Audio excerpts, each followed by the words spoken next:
السلام علیکم۔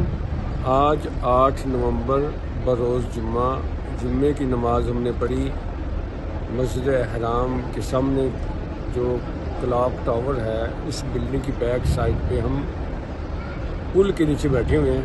یہ حصہ زیر تعمیر ہے۔ کیونکہ ہم نے یہیں پہ جمعہ پڑھا اس لیے ہم نے سوچا کہ یہیں پہ نیچرل ویڈیو بناتے ہیں۔ آپ کو ارد گرد بہت سے پلر نظر آ رہے ہوں گے، ان پلروں کے اندر سے مختلف بلڈنگیں بھی نظر آ رہی ہوں گی آپ کو۔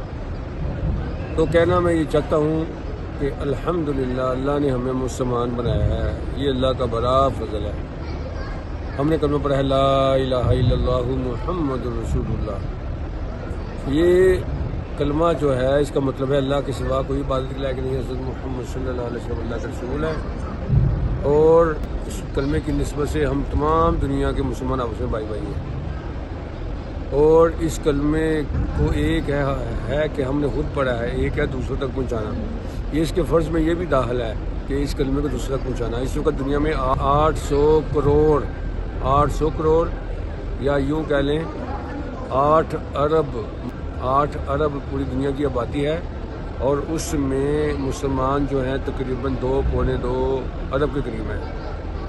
اب اللہ کا یہ وعدہ ہے کہ جو کلمہ پڑھے گا اللہ اس کی مغفرت کر دے گا کسی نہ کسی درجے میں، کبھی نہ کبھی کر دے گا۔ اور جو اللہ کو نہیں مانے گا، جو نبی صلی اللہ علیہ وسلم کو آخری نبی نہیں مانے گا، جو قرآن کو آخری کتاب نہیں مانے گا، اس نے مرتے ہی جہنم کے لیے بکنگ اس کی ہو جانی ہے۔ اور اس بکنگ کے اندر وہ کنفرم بکنگ ہے، اس میں کوئی گنجائش نہیں ہے کہ اللہ تعالیٰ اس کو بعد میں بھی نکالے، کیونکہ اللہ نے خود ہی کہا ہے کہ اس کی بخشش نہیں ہوگی، ان الشرک لظلم عظیم۔ اب بھائی دوستو، بزرگوں، میری بہنوں، آپ یہ بتائیں کہ جو 6 ارب انسان بہت انسان ہوتے ہیں، اب وہ بغیر کلمے کے مر رہے ہیں۔ ہمیں ان کی ترقیاں تو نظر آتی ہیں، انہوں نے بلڈنگیں بنائیں، گاڑیاں بنائیں، ان کے ساتھ ہمیں ہمدردی کم از کم اس درجے کی تو کرنی چاہیے۔ اگر ہم خود ان کو دعوت نہیں دے سکتے تو یہ پیغام تو ہم یہ دعا تو کر سکتے ہیں کہ یا اللہ ان کو ایمان والا بنا اور ان کو بھی جنت والا بنا۔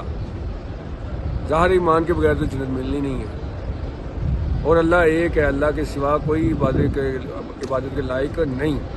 بھائی پچھلے دنوں پاکستان میں ذاکر نائک بھی آئے تھے، انہوں نے بھی دعوت دی، بہت سے لوگ مسلمان بھی ہوئے، کچھ لوگ ابھی سوچ رہے ہیں۔ میرا پیغام ہے بھائیو، اپنے آپ کو جہنم کی آگ سے بچاؤ۔ نہ کل کو قیامت کے دن ماں نے کام آنا ہے، نہ باپ نے، نہ بچوں نے کام آنا ہے، کسی نے کام نہیں آنا۔ دودھ پیتے بچے کو بھی ماں چھوڑ دے گی قیامت کے دن اپنی جان بچانے کے لیے۔ ہر نبی کہہ رہا ہوگا نفسی نفسی۔ تو ہمیں مکہ میں بیٹھ کے میں یہ دعوت دے رہا ہوں، اپنے آپ کو بھی دے رہا ہوں، میرے ساتھ عبد الباسط ہے اس کو بھی دے رہا ہوں، اور سوشل میڈیا کے ذریعے میری بات ساری دنیا کے لوگوں کے لیے ہے، مسلمانوں کے لیے بھی اور دوسروں کے لیے بھی۔ مسلمانوں کے لیے تو یاد دہانی ہے، اور جو اللہ کو ایک نہیں مانتے، نبی صلی اللہ علیہ وسلم کو آخری نبی نہیں مانتے، لا الہ الا اللہ محمد رسول اللہ پر ایمان نہیں رکھتے، ان کے لیے ایک اسپیشل پیغام ہے کہ اپنے آپ کو جہنم کی آگ سے بچائیں۔ اور یہ جہنم کی آگ جو ہے یہ دنیا کی آگ سے 70 گنا زیادہ تیز ہے۔ دنیا کی آگ سے تو لوہا بھی پگھل جاتا ہے، تو جہنم کی آگ کتنی تیز ہوگی اس کو سمجھنا ہوگا ہمیں۔ آج ایک انسان اگر تندور میں گر جائے نا، جلتے تندور میں، تو اخبار میں خبر لگ جاتی ہے۔ اور 6 ارب انسان بغیر کلمے کے روزانہ ان میں سے ایک لاکھوں کی تعداد جا رہی ہے، ان کی کوئی فکر ہی کوئی نہیں کرتا۔ ہم لوگوں سب کو اپنے کاروباروں کی پڑی ہے، ہم سب لوگوں کو اپنے جی کی، بس میں میرے خاندان کی فکر پڑی ہے۔ وہ بھی انسان ہیں، ان کی بھی فکر کرنا ضروری ہے، ان کے لیے دعائیں کرنا ضروری ہے۔ اور باقی رہ کے مسلمان، اور مسلمانوں کا جو حال ہے وہ بھی ہمیں پتہ ہے۔ ہم سب کو، مجھے اپنے آپ کا پتہ ہے کیا حال ہے ہمارا، اس لیے ہمیں بھی دین کی طرف آنا چاہیے، احساس کمتری نہیں کرنی چاہیے۔ دیکھو نبی سے دعویٰ تو بڑا محبت کا ہے، تو نبی کے طریقوں سے دعویٰ ہمیں محبت ہی نہیں ہے، یا اتنے کمزور ہیں کہ نبی کے طریقے نہیں اپناتے۔ اور ساتھ میں اور اپنے عمومی مسلمان بھائیوں سے کہوں گا کہ کوشش کریں نبی کے طریقے کو پکڑیں، اور نبی کی سنت کو بدعت کے نیچے دبائے نا۔ ہم جب بدعات کو یا نبی کے طریقوں سے ہٹ کے کوئی کام کرتے ہیں نا، وہ ہم محبت میں ہی کرتے ہیں، تو اس سے کیا ہوتا ہے کہ نقصان بہت بڑا ہوتا ہے۔ وہ یہ ہے کہ نبی کا طریقہ دب جاتا ہے اس کے نیچے، جو گناہ سے بنا توبہ کر لیتا ہے، اور دین کے اندر نیا طریقہ جو نکالا جاتا ہے نا، جس کو ہم کیا سمجھ کے کرتے ہیں، اس کو اپناتے ہیں، ثواب سمجھ کے اپناتے ہیں، تو جس کو ہم ثواب سمجھ رہے ہیں اسے توبہ تھوڑی بندہ کرتا ہے. اس لیے پریفر کریں, you and me all of the world should prefer سنت نبوی. تو آخر میں جو نا میں ایک دو آیتیں پڑھتا ہوں برکت کے لیے, اللہ تعالیٰ میں دعوت کا کام سمجھائے.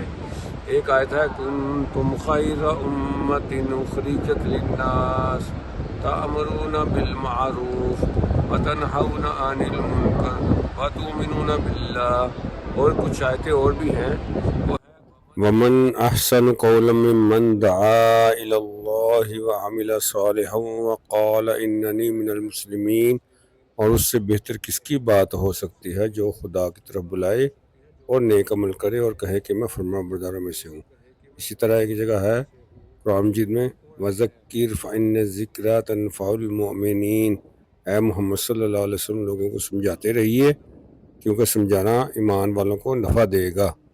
اس طرح ایک اور آیت ہے, وَأْمُرْ أَهْلَكَ بِالصَّلَاةِ وَاصْطَبِرْ عَلَيْهَا لَا نَسْأَلُكَ رِزْقًا نَحْنُ نَرْزُقُكَ وَالْعَاقِبَةُ لِلتَّقْوَىٰ. اے محمد صلی اللہ علیہ وسلم اپنے متعلقین کو بھی نماز کا حکم کرتے رہیے اور خود بھی اس کے پابند رہیے. ہم آپ سے معاش نہیں چاہتے, معاش تو آپ کو ہم دیں گے اور بہتر انجام تو پرہیزگاری کا ہے. اب بتائیں. اور ایک اور جگہ آتا ہے, ادعو الی سبیل ربک بالحکمہ والموعظہ, وہ والی آیت. اور ایک جگہ نبی صلی اللہ علیہ وسلم کی حدیث قدسی ہے جس میں اللہ تعالیٰ فرماتے ہیں حدیث قدسی میں, اے میرے بندے ایک تیری چاہت ہے, میری چاہت ہے, اگر تو اس پہ لگے گا جو کہ میری چاہت ہے تو میں وہ بھی دوں گا جو تیری چاہت ہے, اور اگر تو اپنی چاہتوں میں لگے گا تو تجھے تیری چاہتوں میں کھپا دوں گا اور ہوگا پھر وہی جو میری چاہت ہے. یہ حدیث قدسی کا وہ ہوتا ہے. تو بتائیں, اب جہاں میں بیٹھا ہوں اس وقت مکہ میں بیٹھا ہوں, کلاک ٹاور کی بیک سائڈ میں پل کے نیچے.